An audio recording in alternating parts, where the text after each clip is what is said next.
Here I am solving problem number 1. You have to prepare revaluation account, cash account, goodwill account, capital account and balance sheet. These accounts you have to prepare and one balance sheet you have to prepare. Okay. Now let's see from the liability side. In liability side, capital is given Sujata and Purnima 1,40,000. 1,40,000. Okay. Take all liabilities goes to credit side. Okay. So here balance of liabilities remain credit. So we have to take balance brought down on credit side. Here Sujata and Purnima and new partner is Aparna. Yes, PA. What about Sujata? She has brought 1 lakh capital already and Purnima 1,40,000. These are the investments made by them. Then creditors goes to liability. Leave here 4 lines and take creditors on liability side 34,000. No tick mark here, so directly outer column. Then bills payable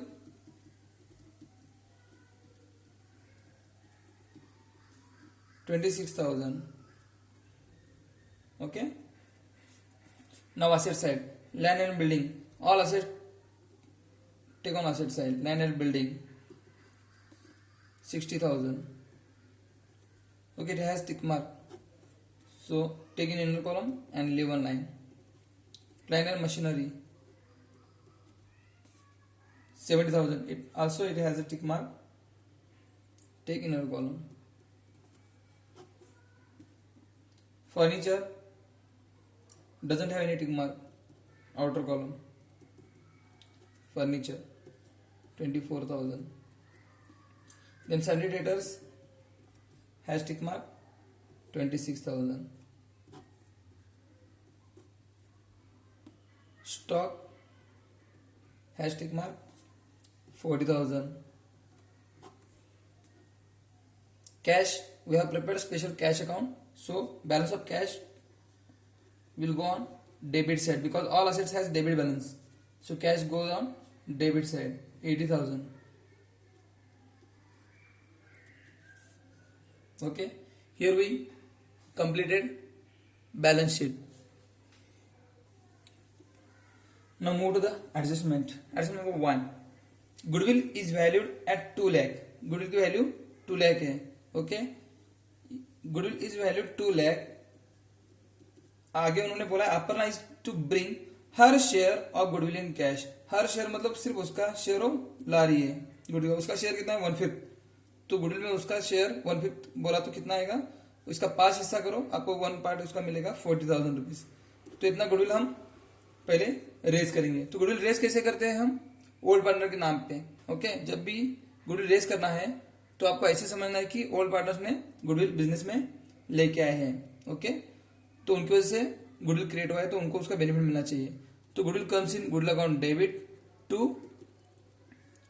old partner 40,000. यहां पे आएगा bye goodwill. अब इनका ratio क्या दिया है equally, तो equally raise होगा 20,000. आगे क्या बताया है और गुडविल इन कैश. अभी कैश में गुडविल के पैसे आ रहे हैं तो cash comes in goodwill goes out, ऐसे आपको एज्यूम करना है. तो कैश के डेबिट में to goodwill account, cash account debit to goodwill account generate होगी. 40,000 कैश आ गया और गुडविल हमने सेल कर दिया न्यू पार्टनर को बाय कैश 40,000. यहां पे 40,000 आएगा. ओके. गुडविल के कितने इफेक्ट हुए देखो. यहाँ पे 2, यहाँ पे 1 और यहाँ पे 1. गुडविल अकाउंट क्लोज होगा यहाँ पे. Whenever new partner brought cash as a goodwill, then goodwill account automatically closed. ये दोनों भी ये 2 अकाउंट है ना, ये वर्किंग नोट है. So here you will not get any marks. Aparna is to bring in 1 lakh as capital. Aparna 1 lakh रुपए capital लेके आ रही है तो यहाँ पे आएगा by cash account 1 lakh. Aparna का पैसा कैश कैपिटल बढ़ गया यहाँ पे. जब इन दोनों ने कैपिटल लाया था तो हमने इनको क्रेडिट दिया था. अभी अपर्णा कैपिटल आ रही है उसको क्रेडिट दिया 1 lakh rupees. Cash comes in. पैसे कैसे भी आने दो इज कैपिटल. बिजनेस में पैसे कैसे भी आने दो कैश के डेबिट में आएगा, और कैश कैसे भी गया तो कैश के क्रेडिट में, comes in debit goes off credit. आगे a provision of 10% is to be created on sundry debtors. जो डेटर्स है इस पे आप पे 10% आरडीडी निकालना है, लेस 10% आरडीडी 2600। ओके, तो 24, 23, 400, तो 2600 आपका आरडीडी है। टू आरडीडी यहाँ पे आएगा, न्यू आरडीडी लेस ओल्ड करना है आपको, यहाँ पे new less old RDD. So here they have not given any old RDD dash new 2600 outer column में जाएगा सीधा। Then land and building is to be valued at 80,000। आगे की एडजस्टमेंट देखो, land and building is to be valued at 80,000। तो land and building की value 80,000 हुई है। इंक्रीज हुआ है कम हुआ है? इंक्रीज हुआ है। एड इंक्रीज्ड, कितना इंक्रीज हुआ है? 20,000। तो जितना इंक्रीज हुआ है उतना हमारा बेनिफिट है। यहां पे आएगा बाय लैंड एंड बिल्डिंग, कितना आएगा amount? 20,000। Next, stock and plan machinery reduce by 20%। अभी प्लान एंड मशीनरी स्टॉक 20% से कम हुआ है, लेस 20% रिड्यूस्ड। तो इसका 20% कितना आएगा? 8,000। 32,000 इसकी वैल्यू हो गई। देन प्लान 20% रिड्यूस्ड, 7,000 का डबल 14,000। ओके, 70,000 से 14,000 माइनस करो, 56,000। तो ये जो 14,000 है ये और ये 8,000, ये दोनों अपना लॉस है। तो लॉस हमेशा रिवोल्यूशन के डेबिट में जाएगा। To stock 8,000, to plan and machinery 14,000। Okay, you have problem finished. Now you have to close the books of account. तो इसको क्लोज करना है आपको। तो यहाँ पे रिलेशन अकाउंट कैसे क्लोज करते हैं देखो, टोटल करो दोनों तरफ का, कौन सा ज्यादा आएगा वो दोनों तरफ लिखना है आपको। 24,600 इधर का टोटल ज्यादा आएगा। Then deduct credit side amount, credit balance. Debit का टोटल ज्यादा आएगा, डेबिट बैलेंस में से क्रेडिट बैलेंस माइनस करो, यू विल गेट 4,600। ये आपको डिस्ट्रीब्यूट करना है दोनों पार्टनरों में। इक्वल रेशियो है, इक्वली डिस्ट्रीब्यूट होगा by old partners capital account. कौन कौन है? Sujata and Aparna, sorry Purnima. तो ये आएगा यहां पे डेबिट में। To revolution account, Sujata 2,300, Purnima 2,300। अगर अमाउंट किसी को विजिबल नहीं है तो सुन के लिख लेना, 2,300, 2,300। ओके, ये अकाउंट क्लोज किया। कैश अकाउंट क्लोज करो। 1,40,000 प्लस 80, 2,20,000 कैश का बैलेंस आएगा। 2,20,000। This is working note, cash जाएगा asset side 2,20,000। Then capital account close करो, इसका 1 लाख आएगा। To balance carry down 1 lakh, इसका 160।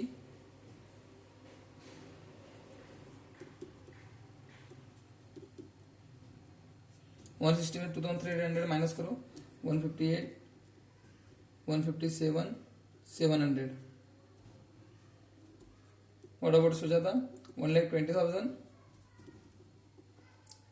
Less 2,300, 117, 700। Okay, this is the balance will go on liability side, partners capital account. Sujata, Purnima, Aparna 1,70,700, 1,57,700 and 1 lakh. Total of this 375, 400. Okay, then make tally balance sheet 435, 400. इस तरीके से आपको problem solve करना है. Ledger, it is known as a ledger. अभी हम इसकी generalities देखेंगे. Now we have prepared journal format. Okay, इस तरीके से जर्नल का फॉर्मेट रहेगा आपका. अगर आपको यहाँ पे कुछ डाउट है तो आप टेक्स्ट बुक में देख सकते हो. इन द बुक्स ऑफ ऊपर आएगा, सारे पार्टनर के नाम आएंगे. Then journal, date particular, LF, debit credit. Okay, now this is the problem. अभी मुझे ये प्रॉब्लम मैंने सॉल्व किया है. Okay, even general is asked in the exam. Okay, you have to solve ledger first. Don't prepare balance sheet, no need of balance sheet. Okay, आपको ये सब बाकी सब बनाना है. Okay, through this you can pass the general entries. Now let's see. मैंने realisation account से start किया जनरल एंट्रीज बनाना. तो जनरल एंट्रीज से ऐसे आपको एंटी क्लॉकवाइज घूमना है. याद रखना, जिसको रिलेशन अकाउंट है, जिस अकाउंट को डेबिट दिया है, मतलब रिलेशन अकाउंट के डेबिट में RDD है, तो इसकी जनरल एंट्री ऐसी होगी. Relation account debit to RDD account, relation account debit to stock account, relation account debit to plant and machinery account. Narration आपको टेक्स्ट बुक में ऑलरेडी दिए हैं, वही नरेशन आप यूज कर सकते हो, या तो जो एडजस्टमेंट दिया है वो आप यहाँ पे यूज कर सकते हो. Being stock, value of stock decrease by 20%, value of plant and machinery decrease by 20%. इस तरह से आप नरेशन लिख सकते हो. तो this type of general entries has given by making combine entry. Okay, आपको कंबाइन एंट्री भी दी हुई है, मतलब revaluation account debit to stock to plant and machinery. At a time दोनों एंट्री आप कर सकते हो. ओके, देन अभी लैंड एंड बिल्डिंग की मुझे जनरल एंट्री करनी है, तो मैं कैसे करूंगा? जिसको बाय लगा है उसको मैं डेबिट दूंगा, तो land and building account debit to revaluation account, ऐसी जनरल एंट्री होगी. ओके, एसेट को डेबिट देने के बाद उसकी वैल्यू बढ़ेगी और एसेट को क्रेडिट देने के बाद उसकी वैल्यू कम होगी. इस तरीके से मुझे जनरल एंट्रीज पास करने हैं. यहाँ पे मुझे रिलेशन टू RDD एक एंट्री पास होगी, relation to stock to plant and machinery ये एक एंट्री पास होगी, 2 एंट्रीज हो गए. Land and building to relation 3 entry, और ये जो डिफरेंस डिस्ट्रीब्यूट किया है ये 4थी एंट्री होगी. ये कैसे पास होगी एंट्री? यहाँ पे हर पार्टनर का नाम आएगा. Sujata's capital account debit, Purnima's capital account debit to revaluation account, amount आएगा 4600 और इन दोनों को डेबिट में 2300, 2300. इस तरीके से आपको जनरल पास करनी है. ओके, तो आपको ऑलरेडी टेक्स्ट बुक में उन्होंने दिया है जनरल करके. उन्होंने RDD के साथ तीनों सारे एंट्रीज कंबाइन की है, और जो भी एक्सप्लेनेशन लिखना है वो नरेशन में लिखा हुआ है, यहाँ पे आप देख सकते हो. Okay, relation account debit to RDD to stock to plant and machinery, और नरेशन में उन्होंने सब एक्सप्लेनेशन दिया हुआ है. ओके, इस then land and building account debit to relation account, और जो डिफरेंस है रिलेशन का उन्होंने नीचे ट्रांसफर किया है. Sujata's capital account debit to relation account, amount 2323 और 4600. इस तरह से उन्होंने जनरेट की है. ओके, देन ये हमने एंट्रीज की पास. ओके, इसकी एंट्रीज कर दिए सारे. देन कैश की एंट्री जनरेट मुझे करनी है, तो मैं कैसे करूंगा? कैश अकाउंट में गुडविल है, cash account debit to goodwill account. Okay, इसकी नरेशन क्या आएगी? Being amount of goodwill brought by new partner. Then cash account debit to Aparna's capital account, इसका नरेशन आएगा being Aparna's brought capital in cash. Okay, ये entries हो गए. उसके बाद गुडविल की entry, goodwill account debit to old partner से. Okay, तो ये एंट्री कैसे होगी? गुडविल अकाउंट डेबिट टू उनका नाम आएगा टू, यहाँ पे वही एंट्री है. Goodwill account debit to Sujata account to Pournima account 20,000 और गुडविल को जाएगा 40,000. ओके, ये एंट्री आपने अगर यहाँ पे पास किया तो यहाँ पे आप नहीं कर सकते. यहाँ पे आपने कैश की गुडविल की एंट्री कर दी है 40,000, उसका सेकंड डेबिट यहाँ पे, तो इसका एंट्री वापस नहीं करना है आपको. मतलब एक बार आप कैश अकाउंट लेते हो सॉल्व करने के लिए, कैश अकाउंट की जो भी जनरेटिव करते हो, तो आगे कहीं भी आपको कैश दिखता है किसी भी अकाउंट में, तो उसकी जनरेटिव वापस नहीं होगी, ये एंट्री वापस नहीं होगी 1 लाख की. इस तरीके से आपको जनरेटिव करने हैं. अभी आपने ये एंट्री यहाँ पे रिलेशन की पास की. ओके, वही आप डिफरेंस यहाँ पे डिस्ट्रीब्यूट करते हो कैपिटल अकाउंट के डेबिट में, तो एंट्री दोबारा नहीं होगी. तो इस तरीके से आपके टेस्ट में जैसे दिए इतने ही एंट्रीज होंगे उसके. अगर आप अलग अलग करते हो तो यहाँ पे 3 एंट्रीज बनती है, 4, 5, 6, 7 एंट्रीज होंगी इस प्रॉब्लम में. ब्रॉट डाउन की कौन सी भी एंट्रीज नहीं होती, कैरी डाउन की कौन सी भी एंट्रीज नहीं होती, बैलेंस शीट की कौन सी भी एंट्रीज नहीं होंगे। Thank you.